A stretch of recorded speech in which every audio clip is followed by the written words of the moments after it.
Ben ritornati in salute con l'USL 15 Alta Padovana, ospedale di Campo San Piero e di Cittadella. Come ogni settimana voi sarete informati, avremo degli approfondimenti grazie ai nostri ospiti in studio su alcune tematiche di maggior importanza. Il tema di quest'oggi è relativo alla prevenzione o alla cura della depressione postpartum, cioè della donna che ha avuto un bambino. Che cosa succede? Quali meccanismi si attivano? È possibile prevenire questo stato depressivo che va a inficiare anche la qualità di vita del piccolo proprio nei primi giorni dopo la nascita? E soprattutto cosa deve aspettarsi la donna? Viverla con ansia, con quasi timore, con grande serenità? Che tipo di aiuto può essere dato dalla struttura sanitaria? C'è un supporto? Viene fatto qualche cosa? Ebbene sì, e in modo particolare l'USL 15 ha attivato un'equipe di esperti che hanno avviato un progetto che è riconosciuto comunque a livello europeo molto importante, tra l'altro un riconoscimento anche significativo in modo particolare all'ospedale di Campo San Piero, all'USL 15 in generale, proprio per questo. Gruppi di ascolto, di assistenza, un'assistenza proprio mirata ad personam. Ma per capirci qualche cosa in più, io vi ricordo, questo è un momento anche per le vostre domande, potete mandare i vostri messaggi o le vostre telefonate, vi presento subito i nostri esperti. Ben arrivata, prima le signore, la dottoressa Rossana Riolo, grazie di essere qui con noi, che è psichiatra, sempre USL 15. Ben arrivato anche al dottor Lodovico Cappellari, direttore del Dipartimento di Salute Mentale dell'USL 15 e tra l'altro dell'unità operativa di psichiatria di Campo San Piero. Buongiorno. Anche lei psichiatra, ben arrivato anche a lei. Buongiorno. Allora, parto con lei, dottore. Un progetto in generale, comunque molto importante e significativo. Qua parliamo progetto Onda del Ministero, con un riconoscimento tra l'altro anche ben importante per voi. Che cosa si tratta di questo progetto? Ma si tratta di un'esperienza che è partita nel 2009 e che naturalmente noi abbiamo organizzato nel 2009, ma su un tema che ci vedeva molto attenti anche prima, cioè che è proprio quello della diagnosi precoce e della possibile prevenzione dei disturbi affettivi del postpartum. In quanto dal 2009 noi abbiamo cominciato a studiare in modo sistematico tutte le donne che vengono presso l'ospedale di Campo San Piero per il parto. Io ricordo che Campo San Piero fa quasi 1600 parti all'anno, quindi è un numero molto elevato, e attraverso l'ausilio, l'aiuto di due colleghe psicologhe che si recano in questo reparto 3 volte alla settimana e quindi riescono a intercettare tutte le donne che partoriscono, viene loro presentato alle donne il progetto, viene spiegato, viene consegnato poi anche del materiale, perché è importante che le donne stesse si autosomministrino una serie di test da 8-10 settimane dopo il parto. Perché dico questo? Perché in realtà si pensa di solito che i disturbi depressivi postpartum siano immediatamente successivi al parto, mentre quello che noi vediamo nel terzo o quarto giorno dopo il parto, che è il cosiddetto post-maternity blues o la lacrima del terzo giorno, è un aspetto assolutamente non patologico. La donna ha una tendenza al pianto un pochino eccessiva, è emozionata, si sente più affaticata, ha paura di non essere in grado di badare al bambino. Sono cose che passano da sole nell'arco di una settimana, 10 giorni, e non, soprattutto con l'aiuto del coniuge, dei genitori, eccetera, e non ha senz'altro bisogno di una presenza di uno specialista. Quindi è bene fare questo distinguo innanzitutto tra i primi giorni, certo, e poi un periodo poi più lungo. L'assistenza fondamentale della rete familiare, quindi il coniuge, il compagno principalmente, certo, e genitori immediati, certo, vicini, e poi invece l'assistenza qualificata, che è un altro aspetto determinante da non trascurare. È un altro aspetto, perché in realtà i veri e propri disturbi affettivi del postpartum, la depressione di maggiore o minore gravità, insorge dal secondo o terzo mese fino all'anno di vita del bambino, quindi in un periodo in cui magari si potrebbe dire che il parto è stato quasi dimenticato, sono passati 2 o 3 mesi, quindi in qualche modo non c'è una connessione temporale subitanea, anzi sembra che il parto sia stato già dimenticato, ma invece noi sappiamo benissimo che sono anche i mesi di maggiore difficoltà nel prendersi cura del bambino, e che è proprio allora che tanti problemi che ci sono prima vengono fuori dal punto di vista sintomatologico e naturalmente in modo elettivo proprio per quanto riguarda gli aspetti depressivi franchi, ecco, naturalmente di maggiore o minore gravità. Assolutamente. Dottoressa, chiedo anche a lei, ma è un problema legato a un fattore ormonale? Che è legato a che cosa questo? Perché e poi per capire anche come va a manifestarsi, quindi quali possono essere i sintomi, perché non tutti sono medici, non tutti sanno riconoscerli, insomma.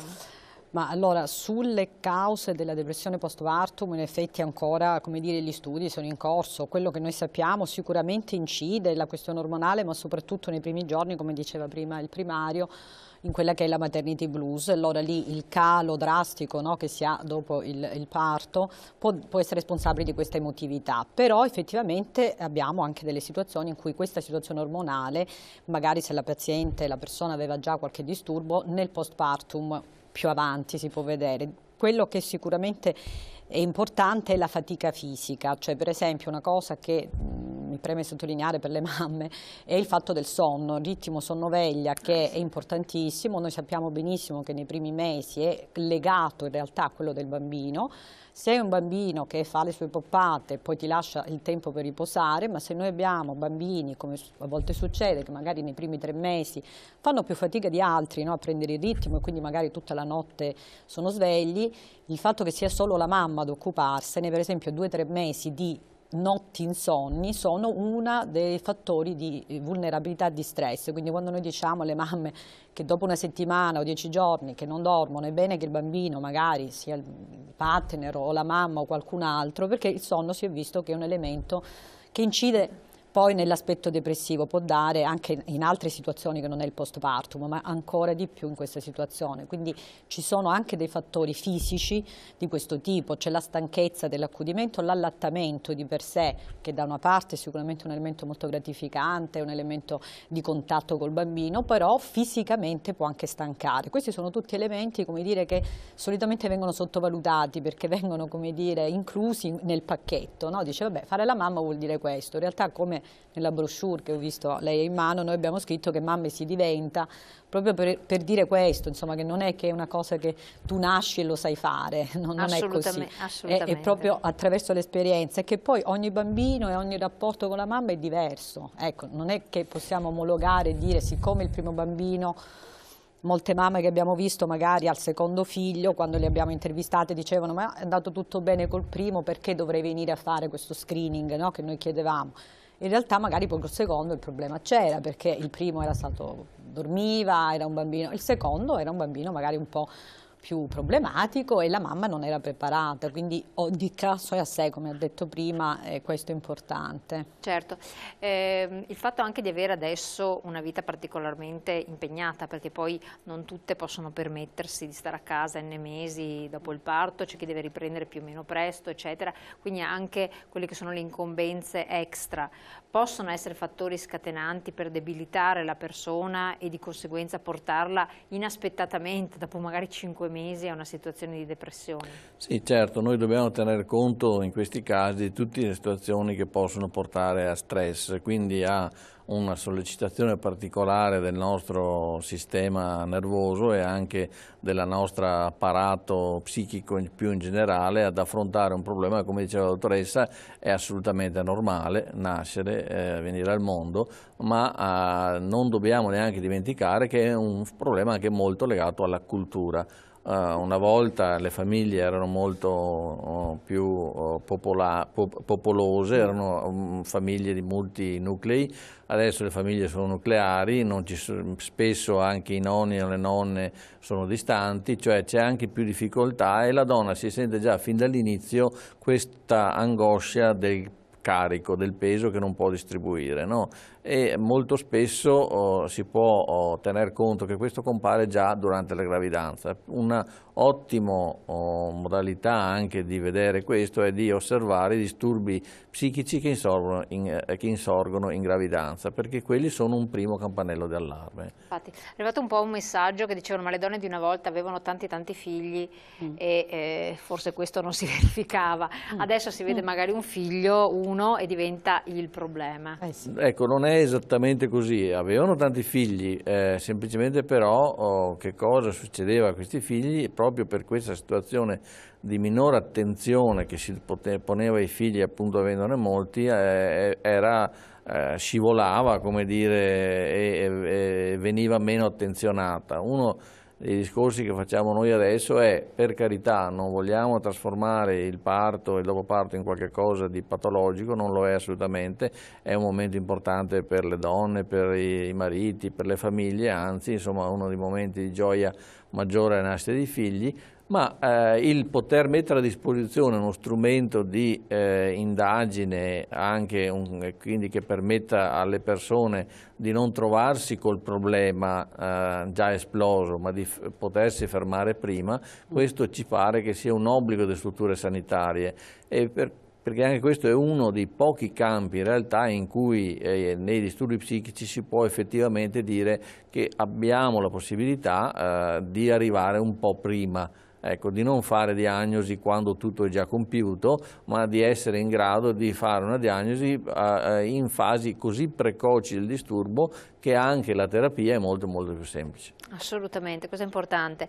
Vediamo un po' quali sono i sintomi, per cui c'è il ruolo anche del partner, del compagno, perché se non sbaglio voi proprio anche in questa brochure riponete l'attenzione in un ruolo ben preciso, sì. Oppure comunque una persona che sta vicina a chi ha avuto un bambino. Certo, infatti ho visto che magari poi se volete mandare anche un po' la brochure, certo. Così si vede che noi abbiamo dedicato, come dire, attenzione sia alla mamma, quindi ai sintomi che riguardano la mamma, che possono essere l'eccessiva stanchezza, il fatto di l'appetito che diminuisce, l'insonnia, appunto, anche nel momento in cui magari c'è la possibilità di dormire, la mamma dice: anche se il bambino dorme io non riesco più a dormire, perché sono sempre in questo stato di allerta, aspetto che lui si sveglia, no? Anche se lui sta dormendo. Questo per esempio è una delle cose che le mamme poi nel colloquio ti riferiscono, le mamme che poi abbiamo avuto modo di valutare. Quindi questi sono segni, la sensibilità e soprattutto il fatto di sentirsi sopraffatte, ecco, quando arriva questo senso di dire non ce la faccio. E come anche recentemente, no, è stato detto proprio nell'incontro istituzionale del servizio Onda di cui stava parlando prima, in realtà il 45% delle donne non riceve l'aiuto, le donne non lo chiedono, c'è anche da dire ma infatti questo. Anche questo è un discorso perché che è molto c'è come delicato. un pudore, ecco, e anche di dire non ce la faccio. Ecco, noi quello che vorremmo mandare come messaggio è che non c'è niente di male e non è patologia dire non ce la faccio. Ecco, se io riesco a dire questo probabilmente riesco a non arrivare poi a stare così male, invece le mamme spesso cercano di superare questo. Ecco, l'altro elemento è appunto nel rapporto col bambino. Il bambino viene sentito come qualcosa di troppo pesante, al di là delle oggettive pesantezze, per cui magari poi si chiede: ma il bambino per esempio cosa fa? Non dorme? No, dorme, però io lo sento pesante, sento che non ce la faccio, no? Quindi anche nella relazione le mamme incominciano a dire queste cose. Ecco, questi sono dei segnali, che non vuol dire che la mamma è in una situazione già di depressione, ecco, sono dei segnali da tenere con attenzione e magari in quel momento un colloquio appunto con una esperto, con le nostre psicologhe, perché appunto il nostro gruppo, diciamo l'equipe è formata dalla sottoscritta, dalla dottoressa Turella Elena, che è una psichiatra che lavora al centro di salute mentale, e da due psicologhe, la dottoressa Belinda Ciulli e la dottoressa Arianna Donolato, che sono due psicologhe che sono a contratto, cioè hanno questo progetto che è stato, grazie anche al direttore generale che ce lo ha rifinanziato anche quest'anno e che speriamo ce lo rifinanzi, ecco, possiamo avere un aiuto importante, perché come diceva prima il primario, loro fanno una cosa fondamentale: andare in reparto proprio nei primi giorni, la donna ha partorito, gli si consegna la brochure e lei si dice: guardi signora, noi la chiameremo tra 2 mesi circa per sentire come va, e le mandiamo dei test, o glieli mandiamo via posta, via email, adesso stiamo usando molto i mezzi appunto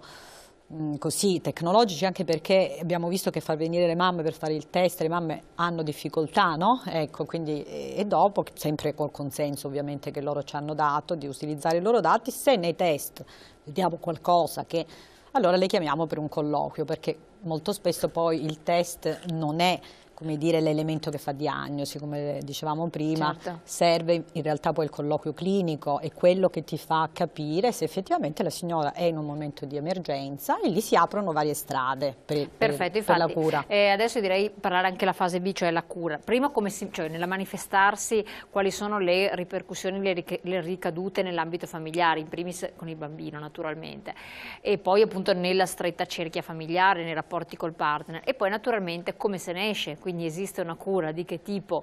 È una cura che può in qualche modo andare a impattare sull'eventuale allattamento, se è farmacologica o meno, insomma capire un attimo l'evoluzione di questa depressione e come questa può anche andare via, quindi come ci si apre nuovamente alla vita. Pubblicità, poi torniamo insieme. Allora, dottore, stiamo parlando sempre della prevenzione, ma soprattutto anche della cura della depressione dopo la nascita del bambino postpartum. Dottore, quali sono un po' gli elementi prodromici e quindi critici di questa insorgenza? Ma intanto io vorrei dire che è importante che noi pensiamo a una valutazione di questo disturbo in senso interdisciplinare, perché molto spesso è importante sapere cosa succede durante la gravidanza, quindi avere un rapporto con gli ostetrici, quindi la divisione ostetrica, con il consultorio familiare, naturalmente anche molto spesso con gli altri servizi che si occupano di neuropsichiatria infantile o noi stessi che ci occupiamo di disturbi psichici, perché questo è già un fattore di rischio. Per esempio è provato che nella depressione bipolare il 52% delle donne ha una reale possibilità di ricaduta con un episodio depressivo postpartum, quindi quasi una su due, più di una su due. Quindi è una percentuale molto alta. Cioè donne che hanno sofferto. Che hanno depressione bipolare, che hanno una gravidanza e che quindi dopo la gravidanza, ecco, quindi questo sono naturalmente una serie di campioni di donne che noi dobbiamo tenere in alta considerazione e che naturalmente costituiscono una piccola percentuale rispetto al grande numero delle donne che partoriscono, però noi sappiamo benissimo che se creiamo un collegamento con gli ostetrici che ci dicono che notano che una donna è particolarmente ansiosa nel primo trimestre, e questo è già una cosa importante, che un'altra donna è molto ansiosa nei periodi precedenti al parto, che ha il timore di non farcela, eccetera. Ci sono tutte le situazioni che noi possiamo raccogliere proprio se creiamo questa connessione tra servizi. Assolutamente. No? Perché più che pensare che facciamo tutto da soli, è importante proprio creare la possibilità in cui ci sia una modalità di raccolta dei dati che poi viene usata al massimo per essere utilizzata a favore degli utenti. C'è un messaggio che dice: rispetto a una volta la vita è molto più frenetica, per cui e le donne lavorano di più, quindi anche un figlio può risultare molto faticoso. Sì, anche questo, ma proprio perché noi lo sappiamo, ripeto, siccome di questo, di come si nasce, di come è lo sviluppo infantile, qual è la difficoltà che c'è, noi sappiamo tanto. Proprio perché sappiamo tanto dovremmo sapere anche questa cosina in più, e cioè che si può attraverso queste modalità di intervento evitare che le donne si trovino in situazioni di disturbo affettivo franco, no? Di una sindrome depressiva franca, ma si può fermarsi prima. Ecco, noi cerchiamo di arrivarci prima. Questa è una cosa molto importante in psichiatria, di solito noi non ci riusciamo, ma in questo campo pensiamo che sia possibile, lo abbiamo anche dimostrato, ma non solo noi. Questo è un campo di ricerca che interessa a livello internazionale tutti quanti, perché evidentemente sappiamo che è una prevenzione primaria anche di ricaduta sul bambino, nel senso che poi una mamma depressa è una mamma che segue con più difficoltà suo figlio e quindi c'è una ricaduta anche negativa sugli aspetti di evoluzione. Questo vorrei soffermarmi un attimo, perché magari per varie situazioni, anche psicologiche, insomma, non si sente magari di andare a palesare questa situazione, anche per paura magari, ma ci sono ripercussioni, attenzione, quindi non è una cosa indolore, non è un problema che uno si guarda e si cura da sé, le ripercussioni sono sul bambino. In che termini? Cioè, lei lo spiegava anche bene prima. Ci sono degli studi che documentano come le mamme con la depressione postpartum evidentemente siano molto più in difficoltà in quell'interazione che che è un'interazione molto spesso a livello di quello che in termini tecnici si chiamano holding and handling, cioè di tenere il bambino, di sostenerlo e di maneggiarlo, cioè di questi serie di passaggi, di messaggi che passano attraverso una comunicazione che è verbale, non verbale e anche spesso attraverso una componente del corpo, e quindi anche proprio il fatto di come il bambino viene tenuto, quali aspetti vengono sollecitati, e che è estremamente importante per far nascere poi anche la possibilità e delle capacità, quelle che poi noi chiamiamo capacità cognitive, di stare attento, di essere attento alla voce. Quindi sono di degli rispondere. stimoli che altrimenti il bambino, proprio perché la persona è depressa, comunica di meno, è più chiusa in se stessa, è più estranea, è delusa anche dalla propria reazione, non trasmette al bambino. Quindi... Sì, e perché è delusa? È delusa soprattutto da un fatto fondamentale, che molte di queste donne pensano di essere colpevoli per questo. Perché colpevoli? Perché la maternità viene vissuta come un fatto assolutamente normale, il non riuscire a farlo al meglio è sentito come una colpa, invece non è vero. Il discorso che noi vogliamo portare con queste, distribuendo l'opuscolo, facendo la trasmissione, andando nei reparti, è proprio questo, cioè che è un fattore culturale importante, che anche dà un messaggio da diffondere, che non c'è assolutamente niente da vergognarsi, ma anzi che adesso abbiamo gli strumenti per intervenire anche a livello farmacologico e anche se una donna allatta. Non ci sono problemi, ci sono dei farmaci anche quando si deve usarli, che in realtà è una piccola percentuale dei casi, che possono essere usati anche durante l'allattamento, quindi non c'è assolutamente nessun problema per questo, ma il problema più importante è che la donna esca da un isolamento in cui la depressione tende a rinchiuderla, perché se non lo fa poi evidentemente sta male, e questo star male è una cosa che, visto che si potrebbe evitare, fa stare ancora più male anche noi. Assolutamente, ecco proprio questo, giustamente il dottore diceva per fortuna non è necessario arrivare alla cura farmacologica, anche se questa risulta importante farla, è bene seguire anche quelle che sono le raccomandazioni mediche, poi se non va a impattare sull'allattamento la cosa è più tranquilla.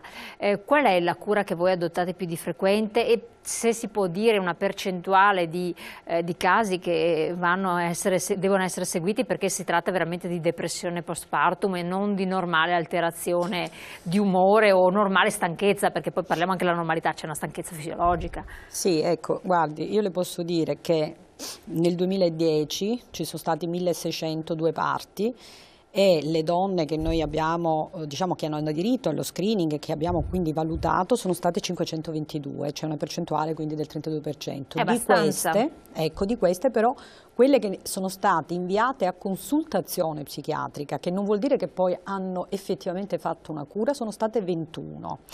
Questo è importante per far capire il numero, no? Assolutamente. Ecco, però in realtà il numero di donne che invece ha ferito e ha potuto soffrire di altre forme, non solo la consultazione psichiatrica, ma per esempio una cosa che a noi sicuramente abbiamo visto molto utile è questo gruppo che si chiama Gruppo Venus, se magari poi i suoi della regia vogliono mandare, avevo messo una diapositiva.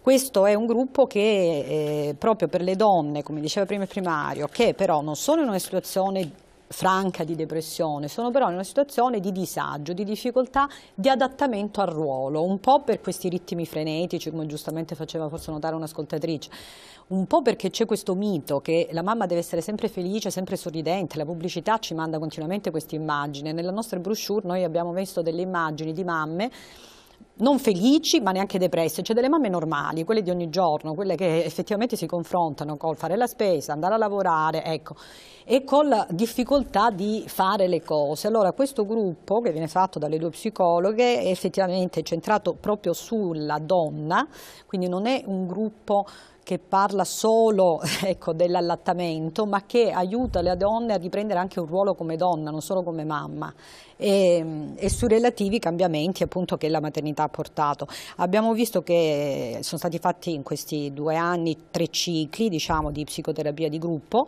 sono incontri focali, sono 8 incontri, 9 con 1 di restituzione, e queste donne che hanno partecipato, 73 alla fine, tutte sono state estremamente grate della possibilità di farlo, chiedendoci anche a volte se era possibile di inserire un incontro anche magari con i partner, che noi facciamo solo nel caso appunto quando la situazione è un po' più importante, e allora è chiaro che dobbiamo coinvolgere assolutamente anche i partner, mariti, certo, coniugi, compagni o chi è comunque vicino alla donna in quel momento, ecco. Certo. A parte poi magari diciamo 2 parole sulle donne straniere, che lì abbiamo un campo un po' diverso, però sicuramente il fatto di poter dare un supporto psicologico e psicoterapico è quello che facciamo in prevalenza. Poi c'è questo piccolo gruppo, alla fine il 5% ha ricevuto una diagnosi diciamo psichiatrica, che è più bassa del dato epidemiologico. I dati epidemiologici parlano del 10%, ma in realtà tutti i gruppi che lavorano, non solo noi, quando ci confrontiamo con i gruppi,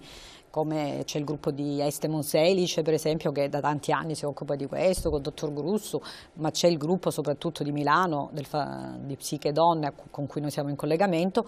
In realtà i numeri che si vedono sono queste, cioè le diagnosi poi si aggirano intorno al 5%, quindi il 10% in realtà quando non è intercettata. Quello che diciamo noi è che effettivamente intercettare presto ci fa in modo che la minoranza delle persone poi arriva ad avere una depressione conclamata. Ecco, in 3 anni non abbiamo avuto un ricovero, io credo che questo sia importante dirlo, insomma, no? Cioè, per depressione, mentre purtroppo prima li abbiamo avuti. Ed è stato anche da lì che è partito, perché fare un ricovero in un servizio psichiatrico per una mamma è un'esperienza drammatica che purtroppo segna la vita di questa persona, perché si vuol dire separarla dal bambino, perché noi non abbiamo le unità materno-infantili, in Italia non esistono, all'estero, in Francia e a Londra soprattutto esistono delle unità materno-infantili, quindi la mamma viene ricoverata col bambino. Da noi purtroppo quello che facciamo è di collaborare con l'ostetricia, ma fisicamente vengono separate. Questa separazione insomma incide molto, le mamme la vivono come una grande sconfitta, ecco, come una perdita. Quindi attenzione a questi elementi sintomatici di cui abbiamo parlato prima, perché se colti in tempo, perché qui stiamo parlando di un intervento, di un progetto dell'US 15, ci troviamo in Veneto, sono tante le US, ci seguono da Friuli Venezia Giulia, altrettante, non tutti hanno adottato gli stessi protocolli, non tutti seguono lo stesso progetto, anzi, se non sbaglio voi siete l'unica. Di conseguenza, un po' nella responsabilità individuale di farsi seguire, farsi supportare, comunque sempre dall'azienda sociosanitaria, comunque da esperti che esistono, perché questo è un po' il sistema, per non arrivare poi alle situazioni estreme che quando c'è la degenerazione il ricovero diventa fondamentale. Dottore, non per fare gli allarmismi, che non è il caso, però si sono verificati i classici casi estremi, nel desiderio della madre di liberarsi del bambino, compiere gesti di cui poi si pente anche solo di aver fatto un pensiero, ma nascono nell'inconscio da reazioni repentine, fuori dal controllo.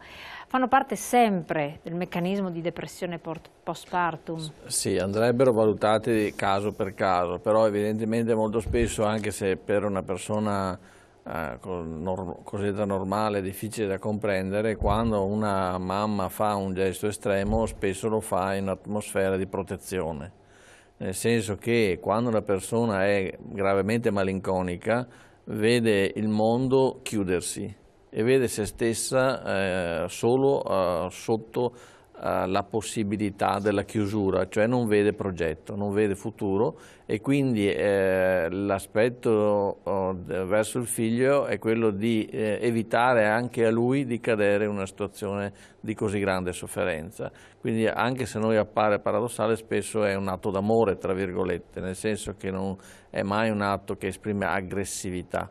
No, anche se poi nei fatti lo è. Ecco, certo, per cui bisogna sempre tener conto che la patologia depressiva grave, la patologia malinconica è una patologia che fa perdere la speranza per il futuro, che chiude quella parte della temporalità senza la quale anche noi stessi saremmo spaventati. Se noi pensassimo in questo momento, qui in questo studio, che non c'è futuro e che tra poco non sappiamo cosa succederà quando usciamo di qua, andremo in ansia anche noi. No? Ecco, pensiamo questo moltiplicato per 1000 all'interno di una situazione in cui non si riesce assolutamente a pensare che sia possibile trovare una via d'uscita. Per questa è la malinconia grave. Assolutamente. Ecco, contestualizzando il problema, e quindi nel momento attuale di difficoltà, perché ci sono magari madri che perdono il lavoro, difficoltà economiche che stanno emergendo in modo molto importante, per cui cosa ci aspetta fuori? Appunto potrebbe essere già un momento di depressione per uno che non ha avuto un bambino. Immaginiamo per una persona che ha un bambino che magari vive quest'ansia, dall'entusiasmo iniziale dovuto anche allo stratagemma ormonale che si verifica nell'organismo, poi la dura realtà e magari problemi con il lavoro.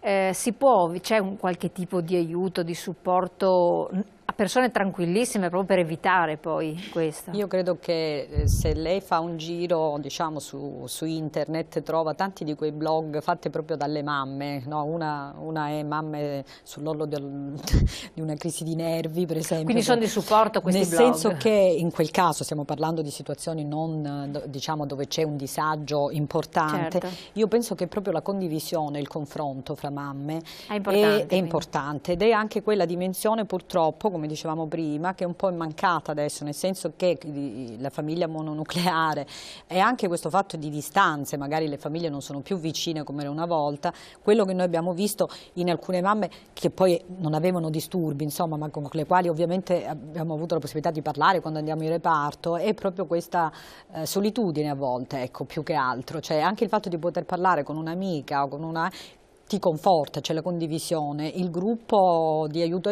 molte mamme se lo fanno da sole, ci sono su internet, no? Quindi può essere un consiglio un po'.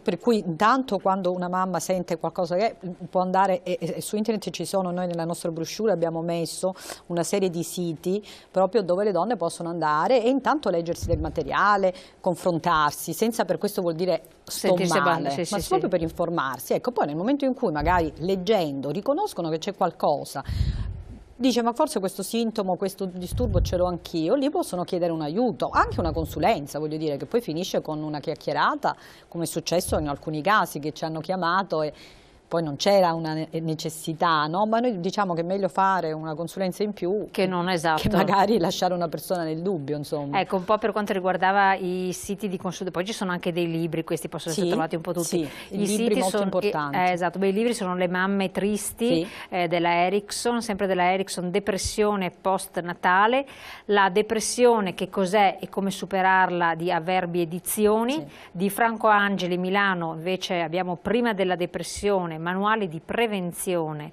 dedicato alle donne e poi Quando le madri non sono felici, la depressione postpartum di Pensiero Scientifico Editore. Per quel che riguarda i siti invece principali sono www.mammeonline.it, che è abbastanza semplice, www.psichedonna.it oppure sempre www.guidagenitori.it. Siccome sono selezionati da voi, senza dubbio sono anche seri e attendibili. Pubblicità, poi torniamo insieme. Allora, stanno arrivando diversi messaggi, adesso li vedremo anche in crawl, uno in particolare da una signora che dice che aspetta il secondo figlio, ha avuto la depressione col primo, cosa deve aspettarsi? E poi quindi correlato, una depressione è concatenata all'altra, quindi una ci deve ricadere, e se ha avuto una madre che ha sofferto di depressione, quindi c'è un fattore di ereditarietà, di genetica, comportamentale, qualche cosa. Vediamo un po' di fare un po' di chiarezza su questo. Sulla genetica bisogna stare molto attenti, nel senso che noi, al di là di quello che se ne pensi, non ci sono grandi dimostrazioni per i disturbi psichici che ci sia una componente genetica ereditaria, nel senso in cui si intende normalmente, cioè per esempio per l'emofilia o per questo tipo di disturbi. C'è senz'altro un aumento della familiarità in queste situazioni e l'aver avuto un primo episodio postpartum è un fattore di rischio di sicuro nel caso una persona affronti un'altra gravidanza, ma non vuol dire che avrà un secondo episodio postpartum, è un fattore di rischio, nel senso che naturalmente noi quando parliamo di fattore di rischio parliamo di una norma statistica, di un fattore statistico, e quindi una maggior probabilità. Esattamente, nessuno può dire che c'è una sicurezza, perché le condizioni che c'erano all'epoca della prima gravidanza magari non ci sono all'epoca della seconda o viceversa. Ecco, per cui bisogna sempre essere molto attenti in questo campo a non emettere delle leggi assolute, non esistono, perché le persone sono diverse l'una dall'altra e ognuna è portatrice di una storia, di un'esperienza, di una serie di relazioni, di un mondo che è suo, le appartiene ed è su quel mondo che noi dobbiamo intervenire. Quindi Un conto è discutere, fare i fattori di rischio, dire quali sono perché è importante, e un conto è scambiare i fattori di rischio per certezza. Ecco, però qualora questo si verificasse, anche per tranquillizzare la nostra signora, che cosa è bene che faccia subito, che tipo di intervento, cioè si faccia supportare senza arrivare agli estremi? Certamente, è importante, proprio il discorso che facciamo oggi è esattamente questo, che questo è un disturbo che si può scorgere, se si è un po' attenti, molto all'inizio, e per cui si può chiedere aiuto. È un aiuto che spesso, come diceva la dottoressa Riolo prima, è semplicemente un aiuto psicologico, quindi si tratta solo di fare dei colloqui e delle sedute.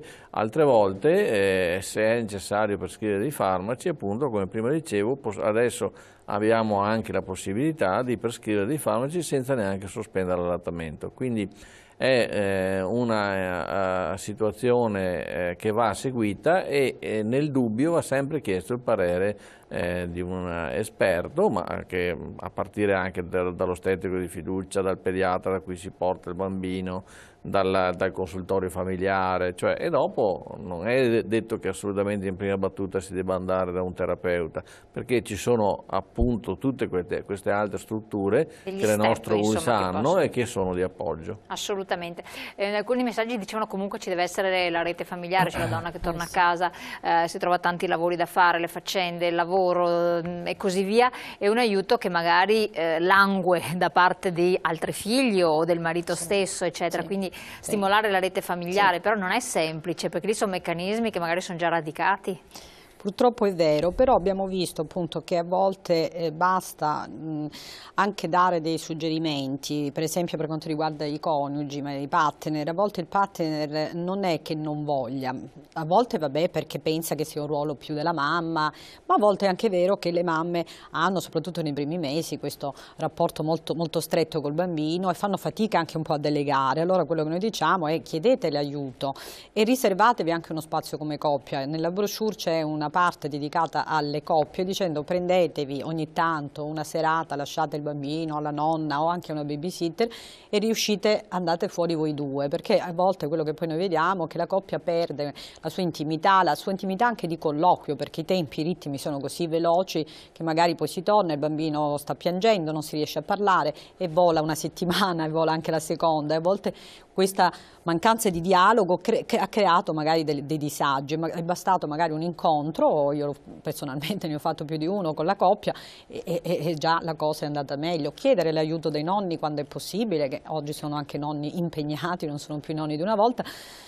Chiederlo, e anche lì noi diciamo ai nonni essere presenti, ma essere presenti non in modo invasivo, perché invece ci sono delle situazioni in cui ci sono delle nonne o dei nonni che si sostituiscono, quello non va bene, ecco, ma in qualche modo essere presenti quando viene richiesto. Ecco, questa flessibilità, questa modulare un po' le cose, credo che questo sia poi il buon senso un pochino anche delle cose, insomma. Non aver paura di chiedere, insomma. Ecco, non avere paura di chiedere. Siamo in chiusura, l'aiuto viene dato anche alle persone straniere, alle donne straniere, che anche questo è un altro progetto molto importante, con modalità diverse, perché naturalmente bisogna rispettare anche la religione o anche le abitudini familiari. Ecco, rispetto a questo, diciamo, il nostro progetto all'inizio appunto ha cercato, c'è il 30%, 27% di puerpere straniere che partorisce a Campo San Piero. E nel 2009 la modalità con cui contattavamo queste persone era attraverso delle lettere che venivano tradotte tramite il servizio di mediazione linguistica culturale che abbiamo nel nostro nosocomio, e con l'ausilio anche delle mediatrici si sono fatti degli incontri, e abbiamo avuto, devo dire, nel primo anno un'aderenza veramente buona delle donne. Purtroppo nel 2010, ancora di più nel 2011, noi abbiamo notato un calo. Questo però lo abbiamo discusso anche con gli altri servizi, non è solo per noi, è per tutti i servizi. Noi stiamo vedendo che c'è una difficoltà ad accedere ai servizi delle popolazioni straniere, questo probabilmente per un contesto culturale diverso, e anche diciamo, di situazioni che si sono venute a creare, quindi paura di pagare dei ticket, anche se noi diciamo che il servizio è gratuito. Però questo sta comunque dilagando. Sono donne sicuramente che avrebbero bisogno, perché loro hanno uno sradicamento importante, si trovano spesso da sole a gestire tutto. Certo, allora siamo in chiusura, un altro messaggio ne stanno arrivando parecchi, diceva appunto della depressione del papà post lavoro e immissione nella famiglia, nessuno parla e effettivamente c'è anche la depressione del padre che torna a casa, che si trova la situazione completamente ribaltata con gli stress del lavoro e delle varie incombenze. Comunque anche di questo appunto viene dato un supporto e si sta aprendo una prospettiva, corretto? Corretto. Assolutamente. Grazie naturalmente ai nostri ospiti, siete stati con noi in studio e grazie a voi di aver partecipato con i vostri messaggi. Naturalmente c'è sempre il numero in sovrimpressione dell'URP, USL 15 Alta Padovana, ospedale di Campo San Piero e Cittadella, che ha attivato e avviato questo progetto con un riconoscimento anche di un bollino rosa, se non sbaglio, quindi vuol dire che è un progetto molto molto importante e significativo anche per i risultati conseguiti, quindi potete avere tutte le informazioni anche sul sito oppure vedere le nostre repliche. Questa sera USL 15 informa, quindi con altre importanti novità che vengono sempre dalla zona dell'Alto Padovana e quindi Cittadella, Campo San Piero. Grazie ancora, buon proseguimento. Noi ci troviamo questa sera ore 21 col dibattito di politica.